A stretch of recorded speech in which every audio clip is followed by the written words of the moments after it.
My name's Aaron, and this happened last Halloween. I've never been the kind of person who really believes in the supernatural. Ghosts, demons, whatever. But what I saw on my Ring doorbell camera that night, I still can't explain. My wife Amy and I had planned to drive out of town for the weekend. It was supposed to be a simple trip, about 3 hours north to visit her sister. We'd be gone just one night, so we didn't think much of leaving the house unattended. Since it was Halloween, we decided to leave a big bowl of candy on the front porch with a little sign that said, "Please take one."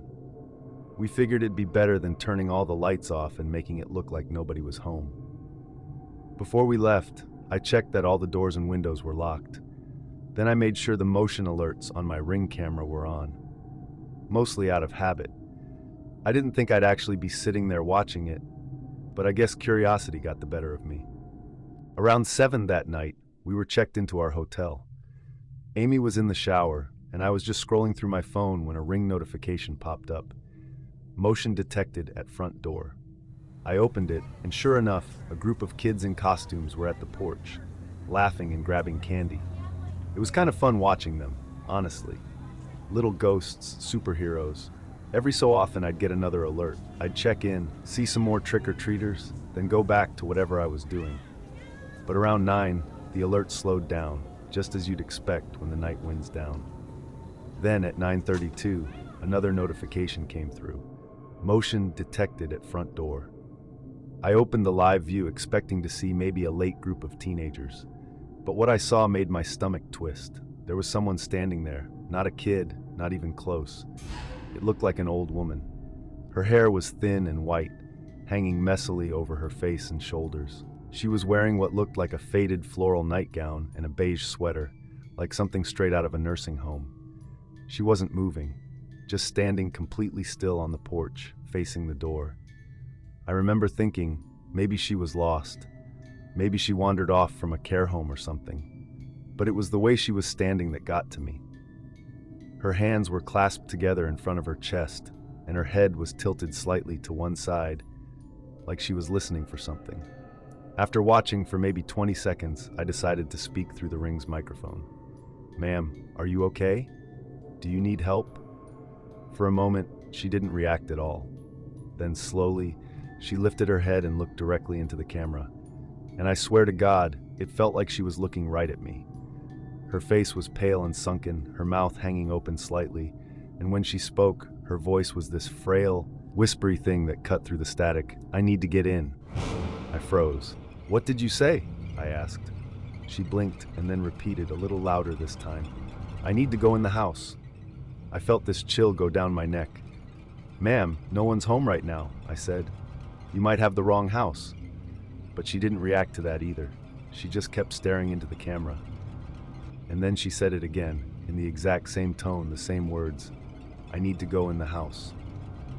Amy came out of the bathroom then, towel wrapped around her hair, asking me what I was watching. I showed her the screen, and she immediately looked uneasy. "Jeff, call someone," she said. "That's not right." But before I could do anything, the woman took a small step forward, then another. She reached out toward the doorknob. I almost laughed, because I knew that door was locked. I had checked it twice before we left. But the second her hand touched the knob, the camera glitched for a split second, and then I heard the sound of the door opening. My heart dropped. The image on the screen tilted slightly as she pushed the door open and just stepped inside. The Ring feed didn't show much after that. I sat there, frozen, staring at the screen. "How the hell did she do that?" I muttered. Amy thought maybe I had left it unlocked, but I knew I hadn't. I started trying to talk through the camera again. "Ma'am? Hello? You can't just go in there." But she never answered. I could still see the faint glow from the living room light through the camera, but she never reappeared. After about 30 seconds, the feed cut out again. Amy was already throwing on her clothes, saying we needed to go home now. I didn't even argue. We grabbed our stuff, got in the car, and started driving. I called 911 on the way, told them someone had broken into our house. By the time we got there, it was around 11. The police were already waiting out front. They went in first while we waited by the car. I'll never forget the way one of the officers looked at me when he came back out, like he didn't quite know what to make of it. He said the front door was open when they arrived, but the house was empty. Nothing was stolen, nothing was disturbed. There was no sign of forced entry. When I showed him the ring footage, he kind of frowned and said, "That's strange." But that was about it. They told us it was probably just someone in a costume pulling a prank. Maybe a neighbor. But that doesn't make sense. Because when I went back through the footage later that night, there was something else I hadn't noticed before. In the first few seconds, before she spoke, right when the motion sensor activated, you can see her walking up the steps. But if you slow it down, you can see something weird in the way she moves. It's like she's gliding. Her feet barely make contact with the porch. To this day, nothing else ever came of the incident. We never found out who that woman was or knew what she did in our house. I can honestly say this was one of the creepiest experiences of our lives.